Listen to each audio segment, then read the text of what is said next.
بسم الله الرحمن الرحيم السلام عليكم وأيان جامع نوح قفك هميغا سرله ممد مركز تكديدن وان فرحد هلين با إلا وكغاريو هدفكيسا سفرك حقيقينتا غوشو ممد ككوبان دالي رفاد وان لغارين معانكا إلا مدها لغوستا هدي جوابتو تهي ها ومشكلة وين وليبا آدو وين وانا مشكلة كيني كرتا إن كوو بدن نياد جوان يغو وان غارين هلكي أيو سعودين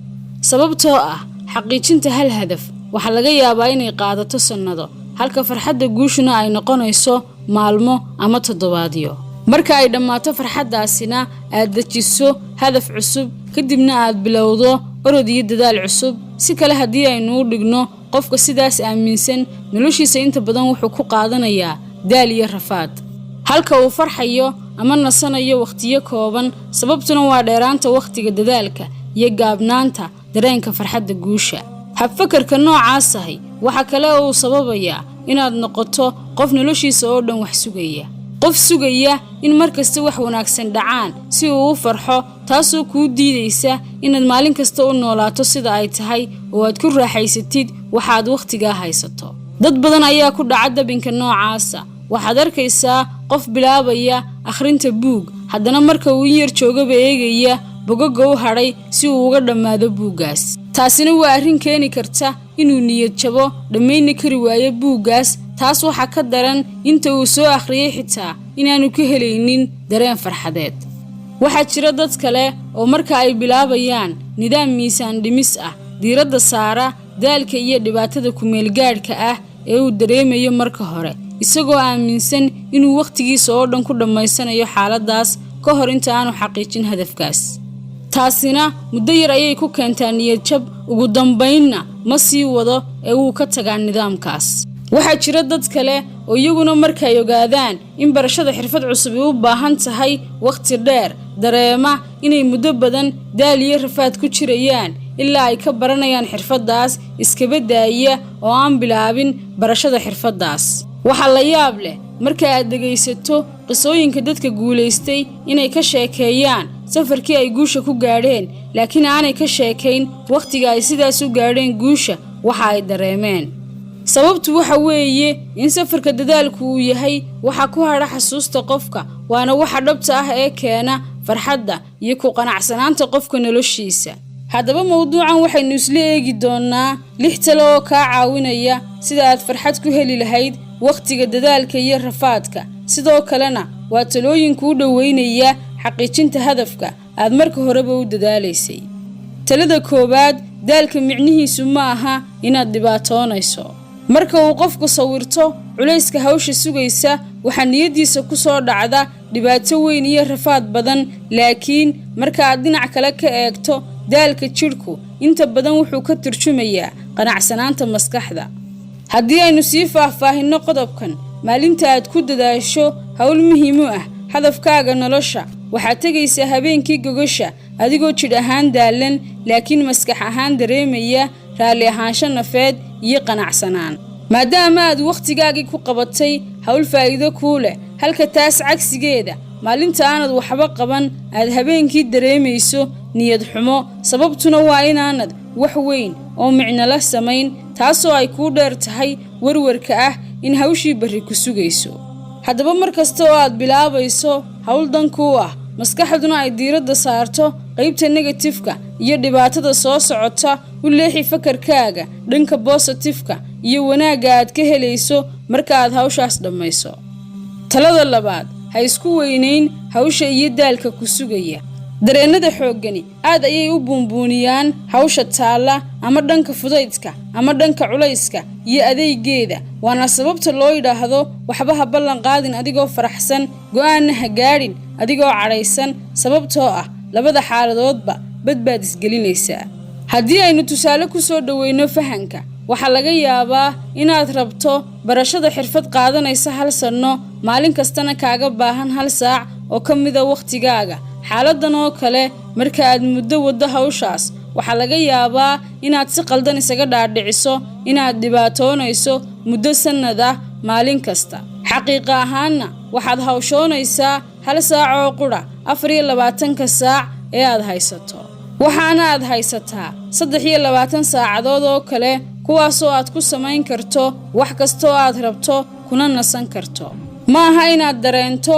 inaad ku jirto xabsi 24 saacadood ah. habfakarka noocan ahina wuxuu ka mid yahay daliilaha waaweyn ee ay leedahay inaad diiradda ku hayso hadafka kama dambaysta ah ee laga yaabo in la gaadhayo muddo dheer kadib. tanina waxay inoo sii gudbinaysaa talada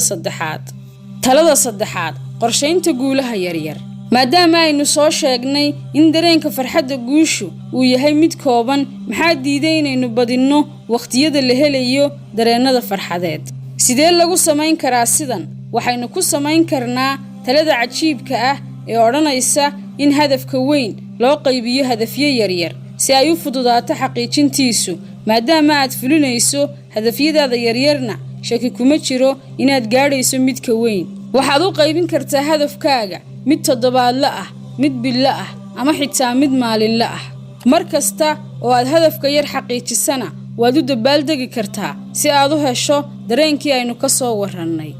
tusaale ahaan waxaad go'aansatay inaad akhrido buug ah 300 oo bog, kaasi oo noqonaya hadafka weyn. hadafyada yaryar waxay noqon karaan inaad maalin kasta akhrido 40 bog.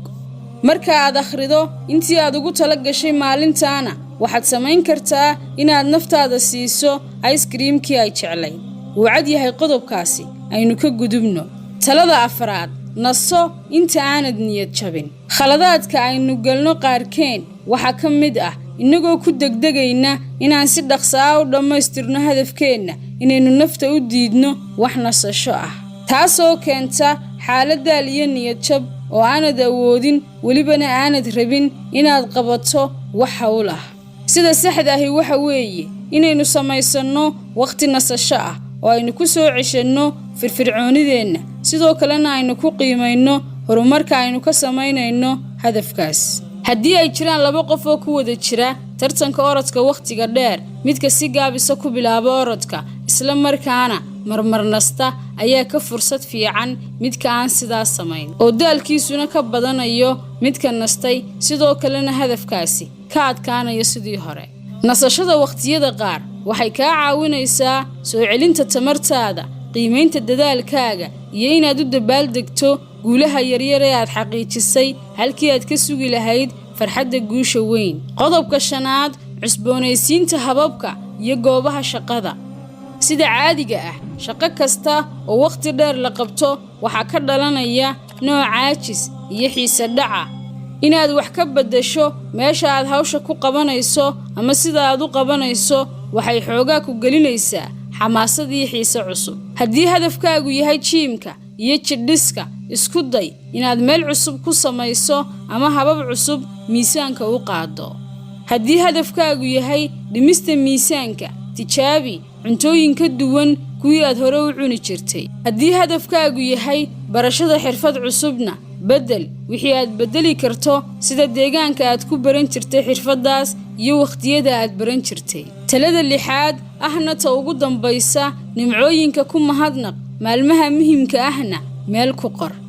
qofku inuu ka fakaro mar kasta mustaqbalka iyo inta uga hadhay xaqiijinta hadafku waxay keentaa inuu ilaawo intii uu dadaalka ku soo jiray iyo xitaa dadaaladii hadafyadii hore ee uu xaqiijiyay. bini'aadamka badankooduna waxay awoodda saaraan waxa ka maqan in ka badan intay ku raaxaysan lahaayeen waxay haystaan. taasina nafta waxay gelisaa xaalad adag, iyadoo ka dhigta mid markasta ku dadaalaysa raadinta waxa ka maqan iyo buuxinta booska dhiman. waa wax aad u qurux badan qofku inuu noqdo mid leh hami sare iyo doonis joogto ah, laakiin shardigu waxa weeye inaanu ilaawin nimcooyinka uu haysto iyo waqtiyadii quruxda badnaa ee uu soo maray. nimcooyinkaasna waxa ugu weyn nimcada ah inuu rabo inuu wax badan oo dheeraada xaqiijiyo. ha ilaawin wixii hore ee Ilaahay ku siiyey oo dhan. dhanka kalena waxay ku siinaysaa tamar cusub markasta oo aad soo xasuusatid xaaladihii adkaa ee aad ka soo gudubtay. wassalaamu calaykum.